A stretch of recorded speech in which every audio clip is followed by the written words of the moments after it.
Rahasianya apa? Kahitna itu memang Rasa manggung masih sama gak dengan 40 tahun lalu? sama Rasa deg-degannya menyenangkannya. dan menyenangkannya. Sama, nggak berubah. Bapak saya lagi-lagi ngomong, ngapain udah main musik, udahlah sekolah aja yang bener, jadi diplomat, jadi apa, atau jadi dosen, nggak usah jadi mikir kayak begitu. Nah, ibu saya ngomong sama saya, nggak apa-apa Yofi, nggak ada yang tahu, tapi ibu jadi fans pertama yang tahu kamu menang di luar sana. Apakah itu hal paling fundamental ketika membuat sebuah karya? Iya, Performing, interaksi, iya, cinta, ketulusan itu jadi yang hal fundamental. keinginan untuk bubar ada gak? Oh sekarang Welcome to the Friday Podcast, a melting pot of all ideas and stories. Whether it's the resilience behind a punchline, the humanity behind a policy, or the spark that fuels a masterpiece. In our studio, we pull back the curtain and explore the other side of every story. Because here at the Friday Podcast, we talk, you listen. Ladies and gentlemen, this is your host E.S. Lawrence. Welcome to the Friday Podcast. Never in my life melihat sebuah band sekonsisten Kahitna berteriak kata apa ketika bandnya bilang cantik, semakin lama semakin keras, dan uniknya semakin lama semakin muda yang teriak kata apa.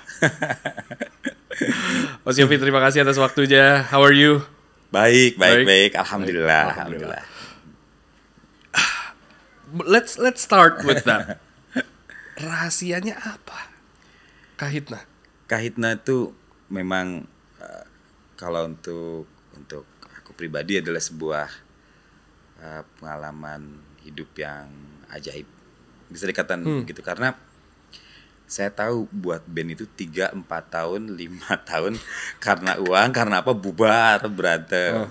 Karena saya tahu figur-figur keunikan seniman dalam sebuah grup band itu kan memang sangat Idealis. ada idealis, ada macam-macam. Jadi mengumpulkan 4 orang dalam situasi kemampuan teknis yang cukup memadai gitu, itu biasanya ada idealisme pertabrakan dan sebagainya.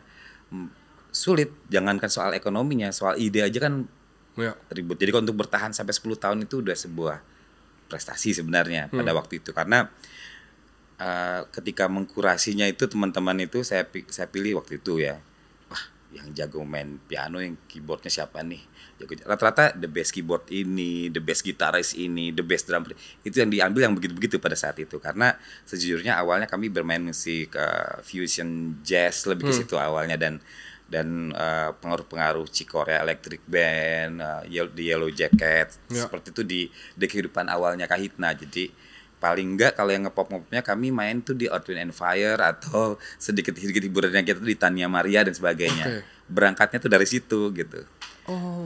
Jadi ketika tahun 86 kita keluar ikut festival band dan sebagainya, itu musiknya basicnya itu. Tetapi saya punya pemikiran bahwa sebagai seorang seniman dari Indonesia, saya ingin ketika keluar itu membawakan sesuatu yang ada jati diri Indonesianya. Apa yang ditaruh waktu itu? Akhirnya pada satu kesempatan saya buat komposisi lagu tentang Madura. Judulnya Lajengan. Nah, setelah menang di tingkat nasional, menang di tingkat Asia Pasifik, juara 1 di Asia Pasifik, lalu juara kedua tingkat dunia di Budokan, Tokyo, tahun 91 pada waktu itu. Jadi setelah 86 perjalanan bermacam-macam itu. Nah, di situ pas pulang-pulang pikir wah pasti lumayan oke nih responnya. Ternyata secara market enggak juga. Di Indonesia enggak ada yang tapi kita main memang selalu main dari mulai Jazz Goes to Campus, kalau di UI ya tempatnya teman-teman, lalu juga ada Jakarta Jazz Festival dan sebagainya, main di wilayah itu gitu. Sambil mikir, saya pas berangkat awal tuh ayah saya bilang gini, aduh kamu ngapain sih main musik, udahlah jadi akademisi aja lah. Kan ayah yang mengenalkan musik dari kecil. Mengenalkan musik iya, tetapi kalau untuk jadi pemusik belum tentu, karena sudah banyak saudara jadi pemusik. Betul, akhirnya gitu ya. Jadi pada waktu itu saya saking sukanya ikut festival, akhirnya sebelum Kahitna yang diikut di Tokyo itu, sempat ikut sebuah festival di Taipei yang Star International Festival, dan kebetulan pada waktu itu saya dapat penghargaan The Best Composition Award-nya. Jadi lah komposisi terbaik pada waktu umur 20-21 gitu. Waktu itu tingkat ya dunia lah, pada waktu itu ada lawan-lawannya banyak berbagai negara. Sampai sini saya pikir bakal ada yang tahu juga. Gak ada yang tahu juga. Ada sih majalah Hai, dulu kan ada majalah Hai gitu kan. Ada berita-berita kecil lah gitu. Lalu bapak saya lagi-lagi ngomong, ngapain udah main musik, udahlah. Sekolah aja yang bener, jadi diplomat, jadi apa, atau jadi dosen, nggak usah jadi mikir kayak begitu. Nah, ibu saya ngomong sama saya, nggak apa-apa Yofi, nggak ada yang tahu, tapi ibu jadi fans pertama yang tahu kamu menang di luar sana. Wow. Nah, kata-kata ibu itu yang menginspirasi saya dan meyakinkan saya. Soalnya saya selalu cerita ini karena di situ saya tahu bahwa wanita layak diagungkan untuk menjadi inspirasi lagu-lagu saya.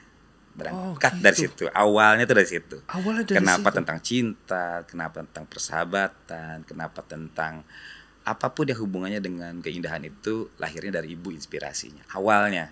Makanya regenerasi perempuan ke sekarang lancar terus ya. Nah begitu kata-kata cantik pun itu juga pasti nggak akan pernah menyangka dari mana itu inspirasinya. Di tahun 90-an itu saya nonton filmnya Richard ya, dengan Julia Roberts, judulnya Pretty Woman. Pretty Woman, betul.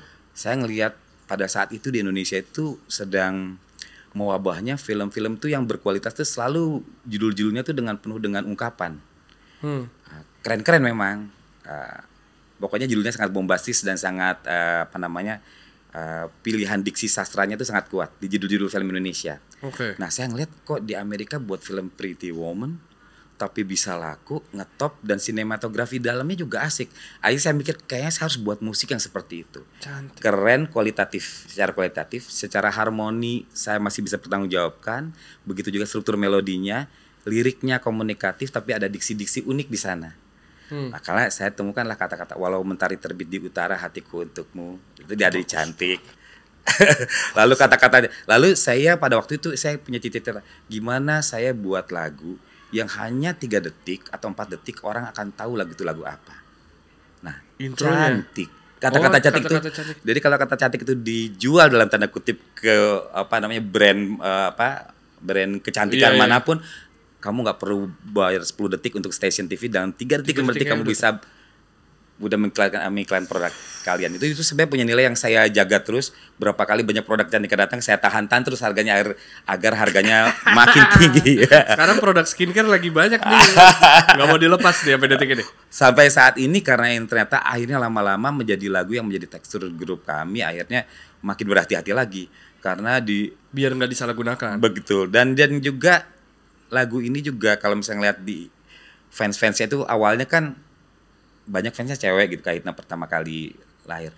Tapi lama-lama sekarang berimbang dan bahkan banyak juga ya cowok-cowok yang mengerti ilmu harmoni biasanya tahu gitu. Karena di kami itu ada dalam komposisi itu biasanya ada transposisi harmoni atau modulasi di lagu sesederhana apapun. Jadi kalau misalnya kalau ngedenger cerita cinta tuh di tikungan bridge itu pasti ada pergeseran nada dasar. Oleh sebab itu Kahitna cenderung lagunya kadang-kadang harus diulik dulu lah sama pemain gitu.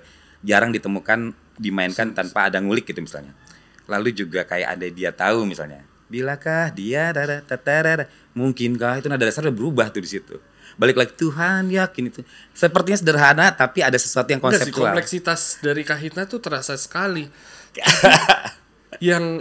yang menurut saya sederhana dari Kahitna itu hanya menyanyikannya di keramaian. Di keramaian ya. Iya, kayak effortless karena ngerasa wah gila, di gue terwakilkan banget. Apalagi sebagai mungkin perempuan yang merasakan bahwa sedang puji-puji di atas panggung gitu. Itu sesuatu yang mungkin jarang ditemukan di lagu-lagu sekarang.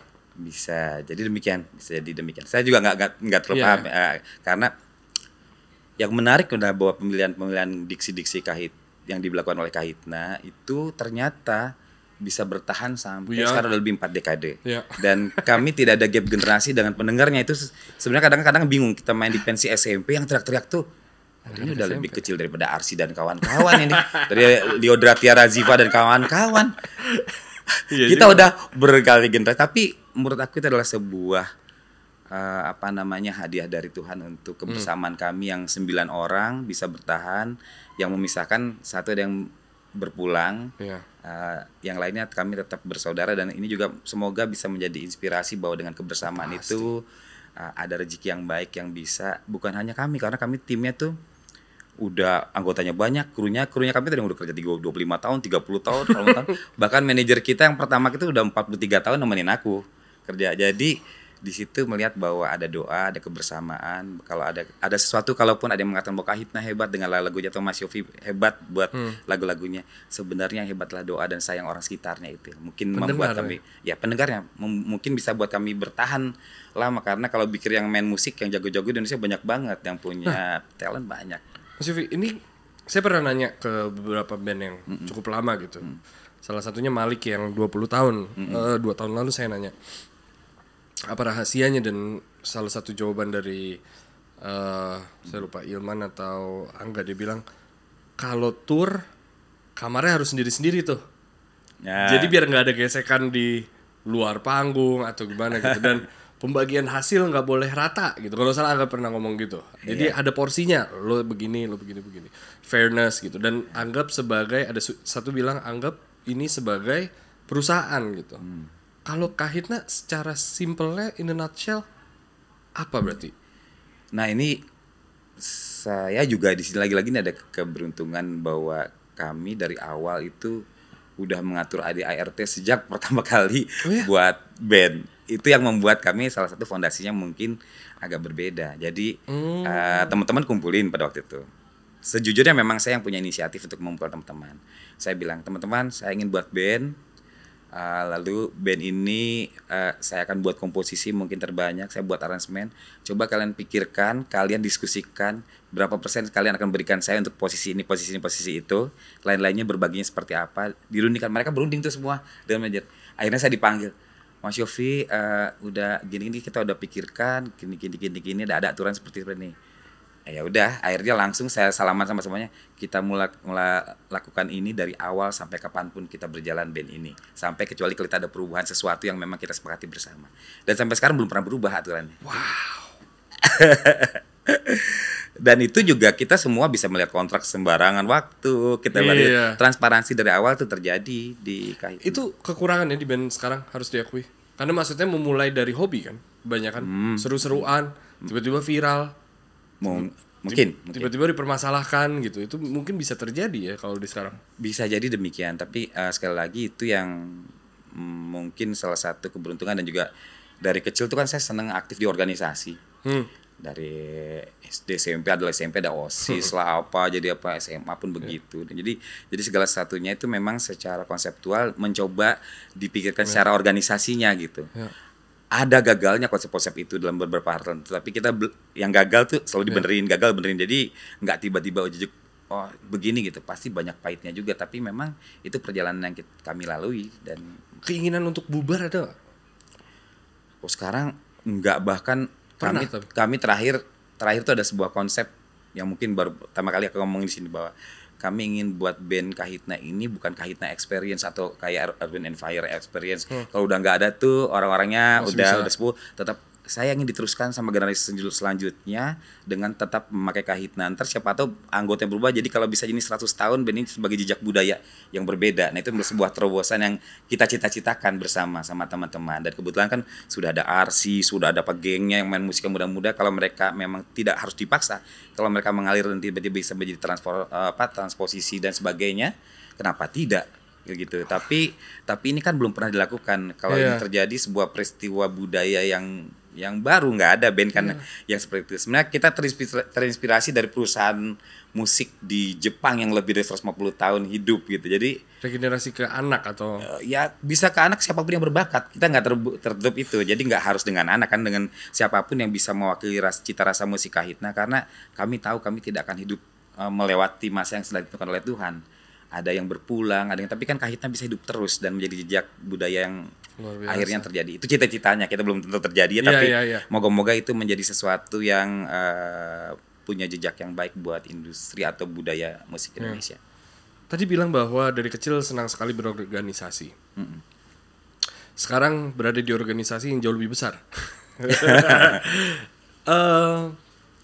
Setelah hampir 40 tahun berkarya gitu, melihat dari luar, melihat struggle-nya, menjalani semua diskusi dengan ratusan musisi dan peran-peran di bidang kreatif. Sekarang berada di dalam, melihat dari dalam, pasti saya yakin dulu ketika di luar merasa bahwa wah ini harusnya minta dari pemerintah nih bisa digini-giniin gitu. Sekarang dari pemerintahnya melihatnya seperti apa? Jadi memang kebetulan saya kuliah di Fakultas Ilmu Sosial dan Ilmu Politik di Pajajaran. Oke. Basicnya dari situ, jadi belajar tentang tata negara, studi komparasi, pemerintahan satu dan lainnya. Jadi ketika masuk di pemerintahan tentu saya melihat bahwa ada tantangannya seperti ini, birokrasinya seperti ini. Itu terlihat bahkan sebelum masuk ke sebelum dan ketika masuk tentu berbeda dengan cara-cara di private sector yang selama ini dijalani. Tetapi saya berpikir bahwa dengan 40 tahun 4 dekade saya bekerja di ekonomi kreatif di negeri ini, siapa tahu pengalaman-pengalaman saya itu bisa memberikan masukan-masukan yang baik buat negeri ini melalui apa yang saya lakukan sekarang. Tentu dengan bisa mensupport banyak kementerian yang ada irisan dengan ekonomi kreatif, walaupun tugas saya sebenarnya lebih bagaimana memberikan rekomendasi pada presiden tentang kebijakan-kebijakan dan pilihan kebijakan untuk ekonomi kreatif atau segala pun yang beririsan dengan ekonomi kreatif, karena banyak sekali subsektor dan juga banyak sekali kementerian yang saling terkait dan berhubungan. Melihat behavioral di antara industrinya dan juga tantangannya, tentu saya juga tahu yang terjadi misalnya di musik dan di berbagai sisi, karena punya banyak sahabat sutradara, orang film, orang desain, karena 40 tahun tentu membuat kita dekat beririsan dengan lingkungan seni dan saling berbagi, juga saling memberikan pengetahuan, apalagi kadang-kadang saya juga buat soundtrack buat film tertentu A, B, C, sehingga akrab dengan teman-teman dan juga sedikit demi sedikit tahu masalah domestik yang terjadi. Nah, basic experience itu ditambah dengan pengalaman 10 tahun saya punya pusat studi Indonesia Cerdas yang jalan ke seluruh penjuru Indonesia. Ya, selama 10 tahun. Lewat Metro TV yang kerjasama dengan berbagai pihak lah, pihak private di sana. Di situ saya kenal dengan masuk ke dalam pedalaman suku di Kutai, Sorong, Kobobrol, semua titik Indonesia, dan itu saya bisa mengenal bagaimana Indonesia punya lebih dari 550 sentra budaya, 708 bahasa. Jadi kan kompleksitas itu cukup memberi tantangan untuk saya untuk ayo apa ya yang kira-kira dari pengalaman itu yang bisa saya sumbangkan. Nah, kebetulan tugas langsung kepada presiden itu bisa saya juga langsung sinergikan dengan teman-teman di kementerian, para menterinya, para wakil menteri. Itu yang walaupun kebijakan akhirnya tentu ada pada di menteri, tapi paling tidak kita bisa memberikan masukan-masukan objektif, dan kebetulan teman-teman menteri juga melihatnya bahwa basic experience itu cukup membantu, bahwa ada keadaan yang posisinya segini, posisi anggaran sekian sebenarnya, tapi orang-orang ekonomi kreatif kan biasanya dalam keadaan terdesak suka makin kreatif kan. jadi hal tersebut juga kita dikejar deadline lah ya. Lalu budget segini, Yof harus buat musik video yang bagus, Yof rekamannya harus segini, cuma satu jadwal. Nah itu kan tantangan-tantangan itu di-amplifying dengan tantangan yang lebih besar. Ekonomi dan kreatif tapi ekonominya nggak ada. Kreatifnya lebih tebal. Kreatifnya lebih tebal. Moga-moga kreativitas ini akhirnya bisa menghasilkan sesuatu yang lebih bermanfaat secara ekonomi. Harapannya demikian kan. Jadi tentu perlu kerjasama, perlu bantuan dari semua stakeholder, dan saya yakin Indonesia dengan negara kaya budaya ini tentu kita nggak akan habis di sini, dan ini baru perjuangan awal yang saya belajar banget, dan saya terus mempelajari bagaimana tingkat kesulitan dan tantangan-tantangan yang terjadi di berbagai sektor, dan mencoba menyambungkan dengan kementerian yang mendengarkan teman-teman untuk disampaikan kepada para menteri dan para wakil menteri. Ayo lebih tajam di sini, ayo di sini Mas tantangannya masih ini, ayo pendekatan di sini, mungkin caranya lewat sini dulu. Memang tidak bisa langsung, tidak seperti di private, tapi saya tahu segala sesuatu yang kuat harus dilalui melalui fondasi yang juga jelas arahnya kemana. Ya. Tapi saya juga bingung, maksudnya ketika kalaupun saya punya 40 tahun di sebuah industri gitu, dan dijadikan seorang staf khusus untuk memberikan saran kan intinya ke beberapa sektor gitu. Lupakanlah ini pemerintah gitu. Let's say di sebuah perusahaan tiba-tiba harus nyuruh divisi ini menyarankan gitu. itu kan bukan tugas yang satu mudah tentunya. Yang kedua adalah tanggung jawabnya begitu besar gitu. Karena harus mengkurasi dari sekian banyak masalah. Jadi seorang Mas Yofi ketika memang dilantik kemarin bukan tugas tapi urgensi pertamanya apa Mas kemarin? Urgensi pertamanya tentu kalau dari pribadi aku ya, yang pertama kali dilakukan pendekatannya itu separah recalling pada teman-teman yang ada di komunitas ekosistem. Kita punya sama-sama nih bagaimana kita untuk bisa satu visi dulu visi dengan jalur ini. Apa yang teman-teman jadi masalah itu mencoba ditangkap dan tentu pelan-pelan coba kita melakukan bukan hanya inventarisasi saja, tapi apa yang menjadi paling penting untuk kita diatasi, apa yang menjadi sumbunya itu pada saat itu apa? Macam-macam ya tentunya. Hak cipta bukan? Kalau di musik ya diantaranya itu. Dan kalau sekarang menjadi masalah global itu tentunya, apalagi dengan kedatangan AI dan sebagainya. Dengan teknologi ini semakin maju. Sementara kalau kita bergeser ke situ, saya ini seorang orang yang main musik tapi addicted banget dengan perkembangan teknologi dan selalu mempelajari. Karena dari tahun kan ada 4 dekade nih, Mak. Jadi Mas Yas kalau ngeliat dari 80-an kayak gimana, teknologi rekaman seperti makaset. Lalu CD, 90 CD, lalu 2000-an udah mulai digital platform. Begitupun juga dengan teknologi rekamannya. Dari mulai yang dari analog banget, dari pita, lalu dari pita nanti aku ketemu mensinkronize dengan kurangnya tracking dengan semi digital, lalu kita harus pakai sync tune untuk bisa nyamain tempo dan sebagainya. Itu saya alami dan ngulik banget itu. Apalagi sekarang ada anak yang memang sangat Ars itu suka banget di dunia digital, jadi saya sangat terbantu untuk masukkan ini begini, ini begitu, ini ada kelemahannya ini, kelebihan ini sudah sampai di sini sambil mempelajari segala sesuatu. Jadi untuk mengaplikasikan itunya jadi lebih paling enggak ada basic untuk yuk kita sama-sama belajar ini dan tidak boleh anti terhadap teknologi, tetapi keberpihakan saya tentu state-nya tetap pada bagaimana perjuangan untuk manusia sejati. Karena kalau misalnya paling gampang kan, Mas, gimana tentang AI itu?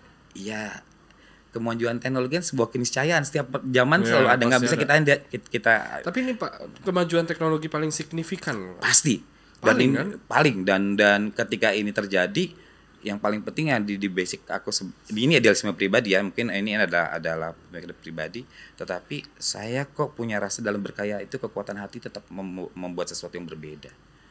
Oh gimana? Jadi malah mau berbeda? Jadi gini, kekuatan hati itu adalah sesuatu yang membedakan kita dengan mesin. Tentu. Dan oleh sebab itu semakin kuat malah jadi rasa tuh. Semakin mempelajari itu bahwa memang mereka bisa semakin presisi, tapi algoritma yang bermain. Jadi bisa dinamiknya, pura-pura sedihnya begini, tapi kan namanya pura-pura. Kalau saya balikin ke Mas Yas, saya tanya ya, suka cinta sejati atau cinta yang artifisial? Semua pasti akan bilang cinta sejati.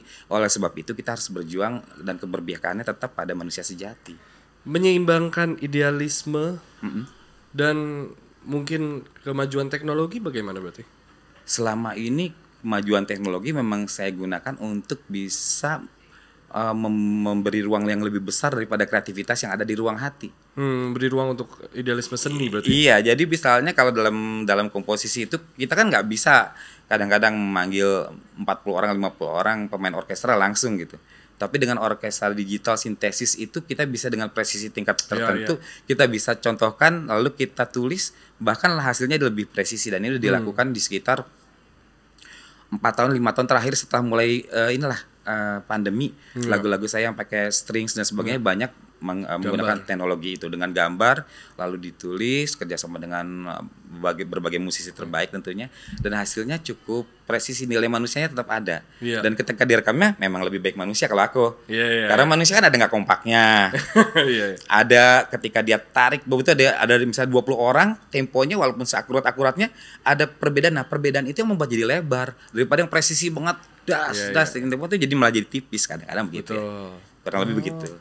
Oke, kalau itu kan dari segi teknis. Kalau dari, nah ini saya selalu penasaran nih, sama yang udah berkarya 4 dekade lebih. Penulisan dan konteks dan jiwa, itu kan manusia berevolusi untuk menjadi yang lebih baik. atau ya berevolusi gitu. Let's say dulunya miskin, sekarang enggak. Dulunya jatuh cinta, sekarang udah enggak gitu. Bagaimana cara seorang Mas Yofi bisa tetap menulis soal perasaan hati gitu? Ketika sekarang mungkin udah nggak jatuh cinta seperti di umur belasan gitu. Gimana? Nah, memang dalam proses komposisi itu yang paling penting adalah bagaimana kita menjaga ketulusan dalam berkarya itu. Dalam kejujuran dalam bermusik itu. Tentu kalau misalnya Mas Yas misalnya dalam kondisi ditinggal seseorang yang udah menjalani kasih gitu, sudah 3 tahun tiba-tiba dia menikah, berbeda dong dengan baru ketemu orang yang sangat cantik baru 2 minggu tapi dia ninggalin, kan rasanya beda. Nah itu harus tergambar dalam lagunya juga, kadarnya itu harus tergambar. Kalau saya yang 2 tahun, yang 2 minggu, sebenarnya harus ada ilustrasi yang berbeda kedalamannya, walaupun kadang-kadang relatif. Baru 2 minggu saking sukanya jadi dalam banget sisanya, tetapi ada sisa-sisa dalam kontur melodi yang saya tinggalkan, dan ketulusan itu yang membuat lagu-lagu itu nampaknya ya, saya sekali lagi nggak ini, saya punya keberuntungan itu lagu-lagu yang bisa dinyanyikan dan dikenang sampai puluhan tahun dan lebih dari 10 tahun, 15 tahun. Saya juga nggak nyangka lagu yang Takkan Terganti itu udah dinyanyikan oleh Dea Mirella meledak, dinyanyikan oleh Kahitna meledak, lalu sama Marcel pun meledak, dan sekarang dibawakan lagi oleh Indonesian Idol dan sangat populer dengan stream sangat tinggi. Berarti kan ada yang benar di situ, mungkin ketulusan dalam menulis lagu itu. Tinggal diingat-ingat itu perasaan hati itu seperti apa gitu. Dan itu kan keajaiban Mas Yas. Jadi saya selalu melihat bahwa teman-teman ini punya bakat yang hebat, dan ketika ada yang orang bilang ke saya, bilang ada seorang komposer, Mas, komposer band itu sih nggak terlalu asik Mas, dia cuma punya 1 lagu hits katanya, terus nggak naik-naik lagi. Saya bilang nggak gitu, kalau dia punya 1 hits pasti dia orang hebat, karena dengan 1 hits itu dia bisa membuat seluruh Indonesia di mana panggung manapun dia menyanyikan lagunya. Karena ada banyak musisi, ada ratusan musisi, mungkin ribuan yang mencoba membuat lagu hits, 1 aja nggak bisa. Jadi pasti itu tinggal, kadang-kadang cukup sulit itu menjaga ketulusan itu Mas Yes. Kalau saya makin musik itu memang segala sesuatu itu nggak jujur dalam proses penciptaannya. Kalau saya ini dalam membuat proses tertentu, saya ingin nunjukin, saya udah latihan keyboard banyak nih, udah cukup sulit. Saya ingin tunjukin saya di sini asik nih main keyboardnya, misalnya. Ingin menunjukkan kepiawaian bermain.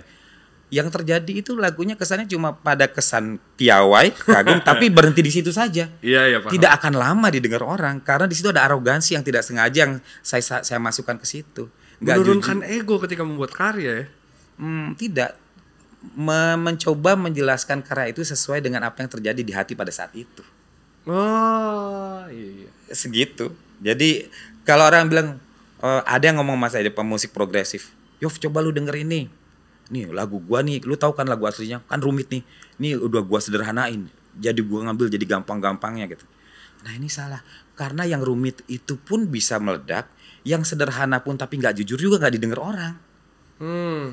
Itu sepengalamanku ya, tapi ini nggak bisa dijelaskan di kelas kayaknya ya. Nggak bisa kelas, jadi kan bingung. Ini udah digampang, jangan buat musik yang gampang. Menurut aku musik yang jujur, yang apa yang ada di hatinya Anda dengan basic referensi musik yang Anda punya. Jadi jangan mengada-ada. Pertama udah digampang-gampangin, lagunya jadi cemen, laku juga enggak, belum tentu. Mendingan buat sebaik mungkin dan berdoa bahwa ini menjadi karya yang terbaik yang membagikan apa yang kamu ceritakan pada masyarakat. Ada kadang-kadang yang rumit juga yang terjadi ya dalam hidup kita, membuat lagu yang katanya Yof lagu ini rumit, chordnya banyak. Ada juga lagu yang meledak. Aku beberapa kali mengalami fase itu. Orang memikir gak mungkin lagu. Kompleksitas tuh gak berarti meledak, belum tentu ya kadang ini udah kompleks nih, rumit nih, tapi ternyata meledak juga. Ya. Tadinya orang gak percaya sama lagu Mendua yang dinyanyikan oleh Audi dengan progresi chord yang katanya orang miring-miring kemana, tapi meledak juga. Terus Adu Rayu pertama kali ngedenger orang kayaknya enggak, tapi alhamdulillah ya sekali lagi itu sih saya pikir kalau 10 tahun jadi seorang hitsmaker itu mungkin mungkin dia punya ilmu ya. Kalau udah 15 tahun ke atas, 20 tahun, 20 tahun itu pasti hadiah dan pemberian. Pasti. Wow. Oke. Berarti dari pembuatan sebuah karya juga bukan hanya menghidupi seorang Mas Yofi, tapi membuat Mas Yofi jauh lebih muda, asumsi saya. Merasa jauh lebih muda dong jadinya. Karena harus banyak sering mengandai-andai, banyak sering ya apa ya, sering exercise pikiran. Bisa jadi begitu. Kalau itu kan karena saya suka baca buku. Oke. Baca buku itu menurut aku ada experience yang selalu kita masuk ke dalam dunia buku itu. Dan itu saya selalu disiplin ketika membaca buku sesuatu, jarang saya baca 2 kali. Saya hanya harus 1 ada yang kali baca yang lain lagi karena saya takut saya terkontaminasi, terinfluence terlalu banyak Dari satu sehingga karya saya terlalu banyak mengambil referensi dari satu karya. Saya lebih baik bercampur-campur, akhirnya ada pengendapan di saya dan akhirnya keluar karya yang setidaknya pastinya ada influence tapi tetap ada karakter yang saya coba buat. Rasa manggung masih sama nggak dengan 40 tahun lalu? Sama. Oh ya? Sama. Rasa Sama deg-degannya menyenangkannya. dan menyenangkannya. Sama. Nggak berubah. Hey guys, sorry for interrupting the podcast. We have a special announcement. Kita sedang berkolaborasi dengan Avalanche, sebuah brand parfum, dan kita membuat 2 varian. Ada The Host dan juga The Interview Room. Both smells really good, dan it represents the podcast itself. If you're a fan and if you're a friend, jangan lupa langsung beli. Link in the description. Now, let's get back to the podcast. Thank you. Karena kita bisa dengan lagu yang sama, dengan orang yang hadir yang berbeda, kita mendapatkan vibrasi yang berbeda dari ambience itu. Dan itu saya nikmati betul. Dari waktu ke waktu. Bayangkan dari yang seangkatan, bahkan sampai yang sekarang itu tetap aja ada cerita-cerita menarik. Kadang-kadang saya mikir bahwa, manusia itu semua tidak berubah dengan cintanya. Cinta dalam manusia tidak berubah. Yang membuat berubah itu hanya casingnya. Kita umurnya kita semakin tua, kita semakin bijak dalam menetapkan hati bahwa kita sekarang udah fase ini, mungkin kita akan lebih bijak kalau seperti ini. Kondisi domestik masing-masing yang membatasi itu. Tapi semangat bahwa kita jatuh cinta dan sayang pada orang yang sama itu bisa terjadi berulang-ulang. Itu apakah itu hal paling fundamental ketika membuat sebuah karya? Iya. Performing, interaksi. Iya. Cinta, ketulusan. Ya. Itu jadi yang fundamental. Fundamental. Bukan ini ya, kalau rezeki misalnya kita berpikir semakin berpikir ingin membuat lagu yang laku, semakin jauh biasanya. Sepengalaman aku ya teman-teman, tentu berbeda ya. Saya berapa kali mencoba di dalam perjalanan yang 40 tahun itu, di awal 10 tahun itu mungkin saya harus buat yang komersil. Makin gak komersil makin ternyata makin enggak juga. Jadi memang saya harus percaya bahwa kita buat karya sebaik mungkin yang kita mampu. Berdoa bahwa masyarakat bisa menerima dan welcome terhadap karya tersebut sebagai bagian dari hidup teman-teman, dan ikhlas ketika lagu tersebut menjadi bahasa masyarakat. Artinya kalau misalnya saya bisa dikatakan Mas Yas, kalau datang ke nikahan ke seluruh Indonesia itu saya itu hampir datang terus sebenarnya, banyak karena lagu saya mau janji suci, lagu pernikahan kita sampai sekarang itu mewakili kehadiran saya. Paling enggak ada. Saya suka bersyukur, ya Allah, alhamdulillah saya paling tidak kehadiran saya bisa ada di hari bahagia banyak orang. Itu menurut saya adalah bagian yang paling besar dari hasil yang saya dapatkan. Apakah mereka bayar royalti? Mungkin ada yang bayar, ada yang belum. Mungkin ada yang disiplin melalui LMK-nya sudah melakukan, ada yang banyak yang belum. Tapi pada dasarnya untuk saya ketika lagu dinyanyikan banyak orang dan vibrasinya balik ke kita, itu nilainya luar biasa. Nggak bisa terkatakan bahwa saya bilang, wah moga-moga ini nanti dalam hati saya, cucu saya, cicit saya masih mendengar bahwa kakeknya dulu pernah membuat sesuatu buat masa. Itu menurut saya sesuatu yang kalau saya itu membahagiakan sekali, bahwa nanti ada faktor ekonomi yang akan lebih baik, aturan yang lebih baik, pelaksanaan regulasi yang lebih baik, implementasi di lapangan dan juga balikan apresiasi juga sangat baik. Perlu proses waktu, tapi saya yakin dengan kesadaran yang semakin tinggi akan terjadi hal yang lebih baik ke depan. Tentu harus dibentuk oleh kita. Nah ini kan saya rasa sebuah fase yang sangat unik belakangan ini soal royalti, hak cipta, and so on gitu.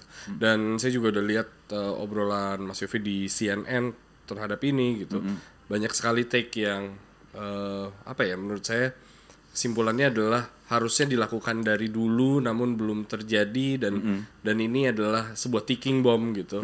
Akhirnya meledak lah, mana porsi gue gitu. Tanggapan Mas Yofi pada saat ini seperti apa gitu terhadap royalti dan hak cipta, dan bagaimana cara mengatasi sebagai karena saya paham sebagai musisi mau membuat karya terinspirasi dan menciptakan, kan Mas Yofi juga awal mulanya main reguleran gitu ya kan.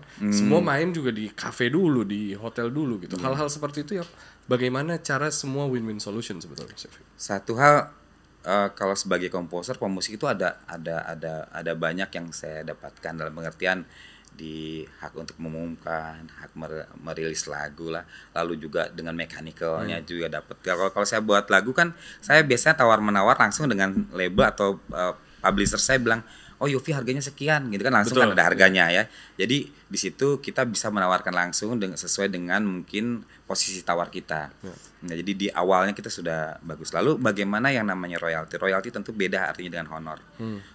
Dan royalti itu base dari yang saya pelajari di berbagai negara, ada hitungan-hitungan tertentu. Bergerak dari 2% sampai 5%, area di mana. Setiap negara tuh beda-beda.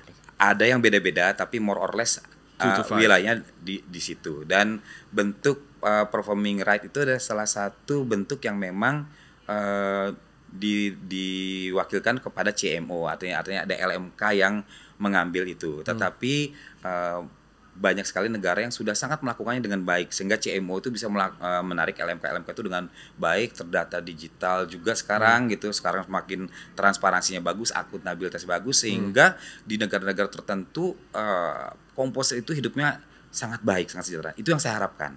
Saya harapkan itu baik, sehingga teman-teman juga komposer-komposer dimanapun di Indonesia sejahtera, bahwa bisa dibayangkan pada satu hari lagu saya yang lagu menikah itu dibawakan di hari Jumat, Sabtu, Minggu gitu. Berapa mereka kan membayar, kalau saya harus satu-satu kan, ini boleh nggak izin, wah repot banyaknya. Tapi kalau diwakilkan oleh LMK bisa bagus, tapi memang harus benar cara mengkolektingnya dan bagaimana transparansi juga nyampe. Dan teman-teman itu saya yakin teman-teman komposer itu kalau misalnya mereka diberikan report yang transparan, saya yakin mau, apalagi dengan besarannya jelas. Jadi itu sebenarnya kalau LMK-nya makin baik juga, saya tahu bahwa LMK udah punya jasa, tetapi optimalisasi dan perbaikan itu ternyata penting. Dan transparansi itu juga memang bukan hanya transparansi jumlahnya berapa, dilaporkan berapa, tapi transparansi kalau bisa memang distribusinya kemana aja juga kita harusnya juga orang yang misalnya saya tahu saya dapat dari mana aja ya gini-gini, kan saya juga nggak mau menerima yang memang harusnya bukan yang saya harus terima. Saya terima memang berdasar objektifnya aja. Kalau misalnya gini ya insya Allah kan jadi berkah buat saya dan keluarga kalau memang itu betul yang harus saya terima. Tetapi yang kasihan juga apabila komposer itu harusnya mendapatkan sesuatu, mereka tidak mendapatkannya, sehingga terjadi ketimpangan gitu. Mengenai sekarang keramaian antara penyanyi dan komposer, kalau saya juga melihatnya bahwa penyanyi dan komposer kan awalnya kan kerjasama kolaboratif. Jadi harusnya kan saling mendukung. Artinya kalau karena saya nggak bisa nyanyi, kebetulan saya dinyanyikan teman-teman penyanyi yang luar biasa, lagunya jadi dikenal baik, ya saya bersyukur dan berterima kasih. Tapi juga teman-teman penyanyi juga harus juga sama-sama untuk membangun iklim yang baik agar juga pelaporan dan sebagainya juga mengingatkan pada manajemennya harus bantu ya. Itu jadi LMK-nya juga bisa bagus. Penulis ya berarti. Kenapa? Penulis juga termasuk ya. Penulis itu juga harus ya, kita harus songwriter kan harusnya bisa mendapatkan hal yang lebih baik nasibnya. Dan saya pikir dengan bangsa kita ini bangsa yang sangat mencintai musik. Jadi jangankan go internasional, go nasional dengan putaran ekonomi yang tinggi saja, dengan laporannya bagus, itu pasti membahagiakan banyak komposer juga. Nah, dengan ini bahwa sekarang kan sudah ada regulasi yang sudah ada, dilakukan saja dengan konsisten, dengan baik, pelaksanaan juga baik, itu tentu punya kemanfaatan. Kalau ada teman-teman yang mengupayakan misalnya ingin begini sistem ini, silakan diperjuangkan ke DPR. Kalau misalnya nanti udah ada masukan lagi di DPR, tentu ada pertimbangan juga tuh teman-teman saling berdebat. Kalau udah ada regulasi, ada revisi lagi. Nah, kalau kami sebagai pelaku masyarakat ekonomi kreatif, kita ikutin, regulasinya begini, ya udah, yuk jalankan sebaik mungkin. Moga-moga benar masalah dan transparansi, akuntabilitasnya bagus. Jadi kita mendapat manfaat yang baik, kita mendapatkan rezeki baik, dan kita bisa bayar pajak dengan baik. Jadi kan bagus buat negara juga semuanya. Betul. Iya.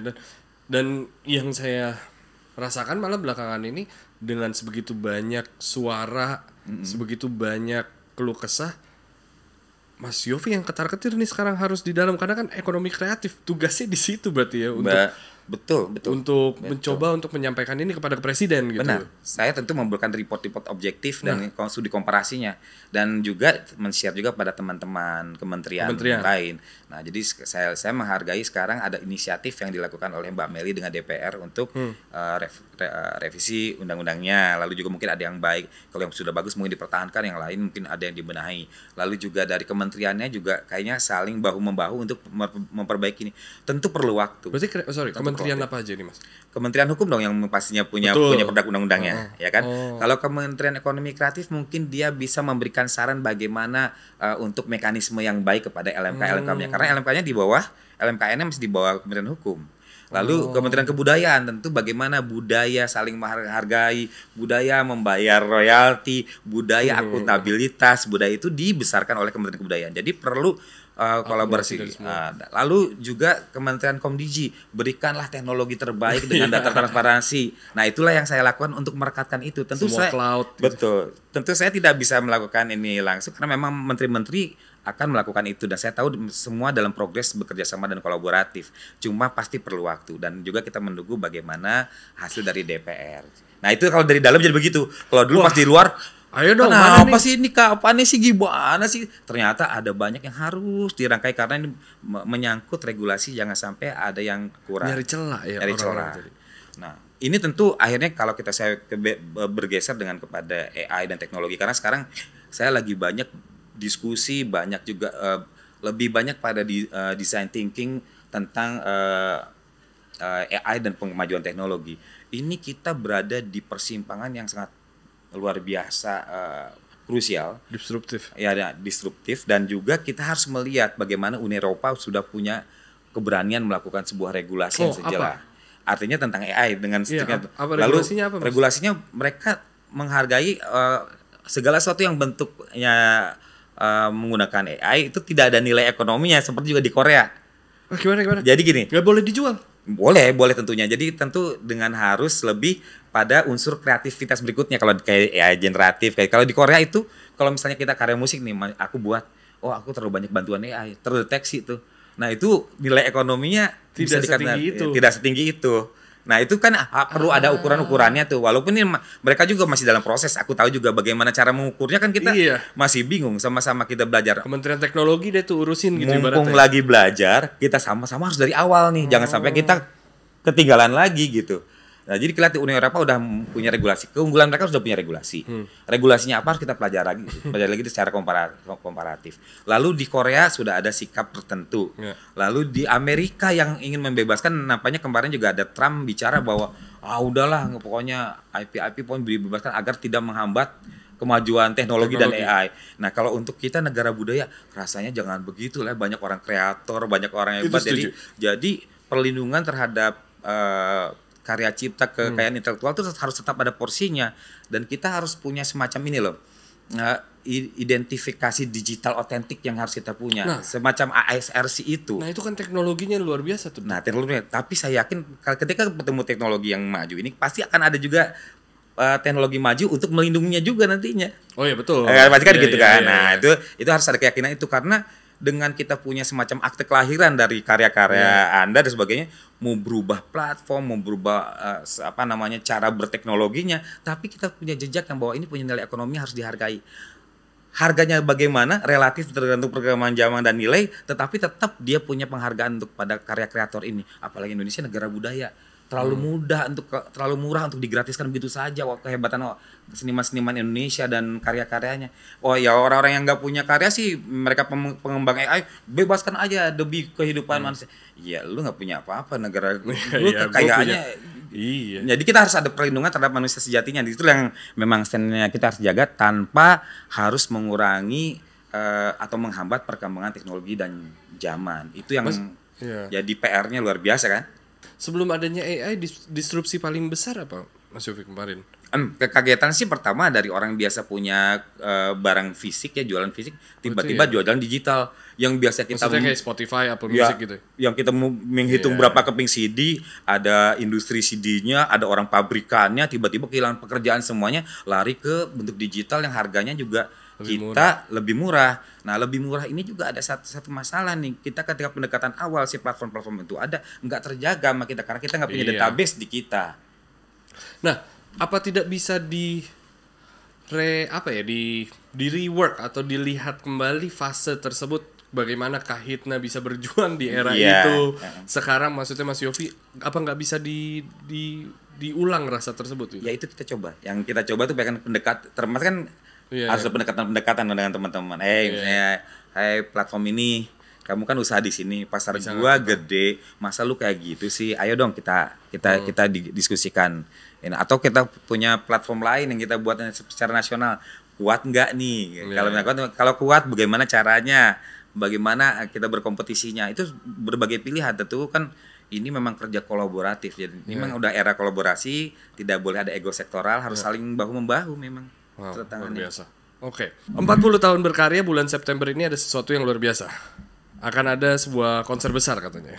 Iya, rencananya begitu. Rencananya begitu. Memang kalau misalnya sudah 4 dekade atau sudah akan 4 dekade berarti Mas Yof?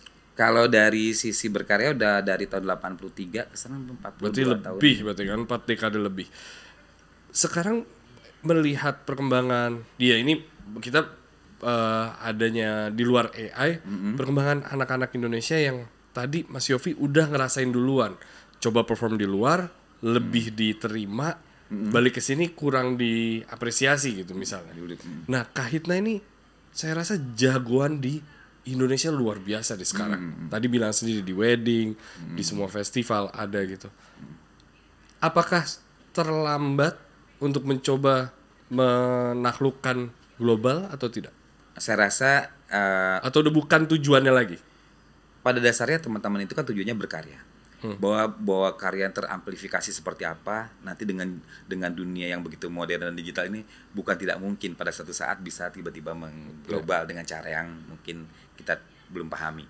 Tetapi sebagai contoh, saya menyampaikan ada sahabat saya, kebetulan dia keluar dari Yovie and Nuno, terus bilang, wah nggak punya hits sendiri lagi nih, kurang mas, makanya saya masih bawain lagu Yovie and Nuno. Enggak, kamu bisa kok ini buat lagu bos. Buatlah mas saya di 2016 lagunya, nggak jalan tuh, nggak ada respon, mas gimana kakak? Jadi siapa sih mas? Dudi Oris, iya. sahabat dia, Okay. Nggak jalan, 2024 tiba-tiba meledak lagunya. Padahal dibuatnya dari 2016. Nah, saya percaya, ternyata kalau karyanya memang bagus, terus ada waktunya ternyata kita mendapatkan waktu. Saya setuju lagi. 8 tahun, dan sekarang lagu itu yang dirilis 2016, hari ini udah lebih dari 200 juta streams di satu lagu itu. Yeah. Jadi kalau kita membuat dengan sepenuh hati, dengan doa, insya Allah Tuhan bisa memberi jalan yang di luar pengetahuan kita. Nah, itu pengalaman ini itu besar sekali di Kahitna, di Yovie and Nuno gini-gini depan udah 25 tahun. Bayangkan punya 2 band, ada sebuah band Yovie and Nuno yang mereka main kemana-mana, tapi Yovinya nggak ada. Gitu.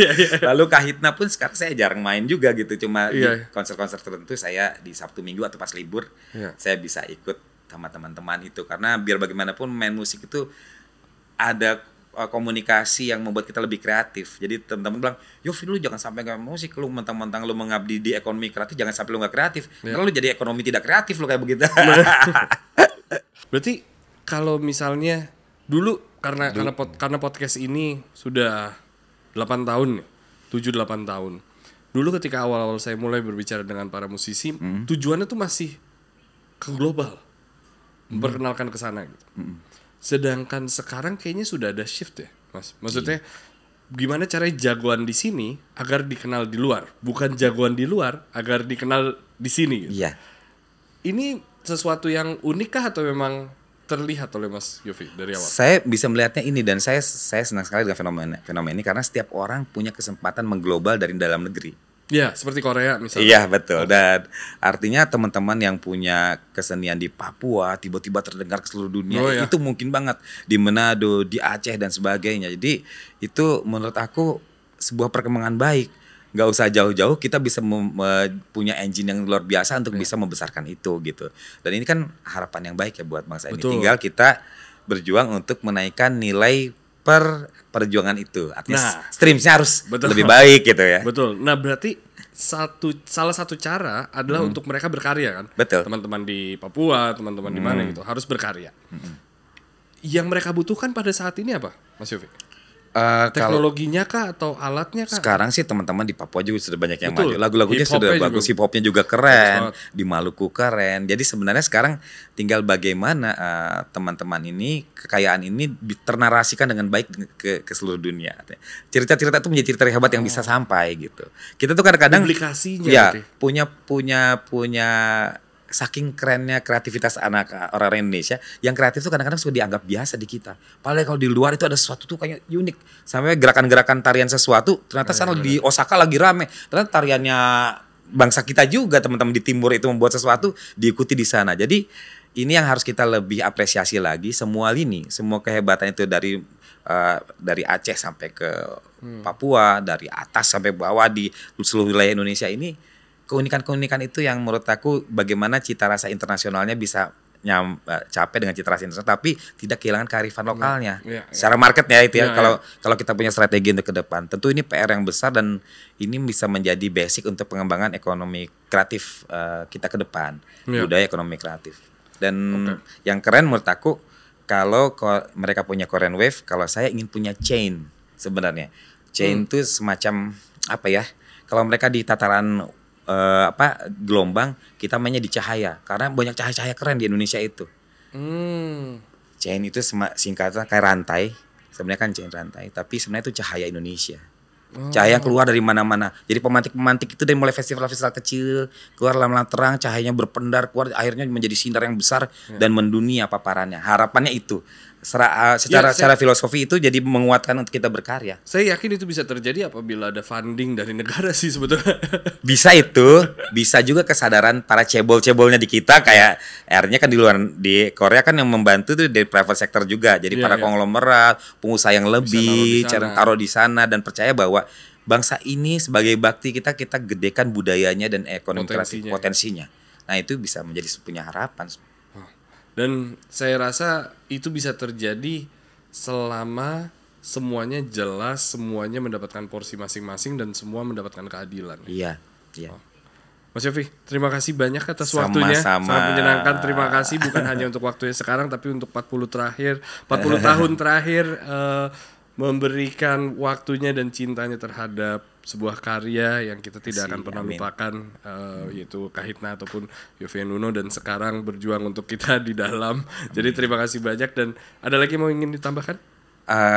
Saya ingin berterima kasih buat masyarakat, buat teman-teman sahabat yang mencintai dan menyayangi lagu-lagu karya-karya saya, dan tentu saja memohon doa untuk kita bekerja sama terus untuk membuat Indonesia lebih baik, dan juga para seniman-seniman, para budayawan, para pejuang kreatif mendapatkan tempat sebaik mungkin dengan penghargaan sebaik mungkin dari kita semua, dan akhirnya bisa hidup baik dan menjadi negara superpower dari sisi itu. Amin. Dan jangan lupa untuk terus berharap bahwa chain bisa terjadi ya. Moga-moga. Jadi chain itu bisa membantu the new economic growth-nya Ekraf dan juga pemajuan kebudayaannya Kementerian Kebudayaan. Terima kasih Mas Yofi. Kalau gitu saya Yas Lawrence.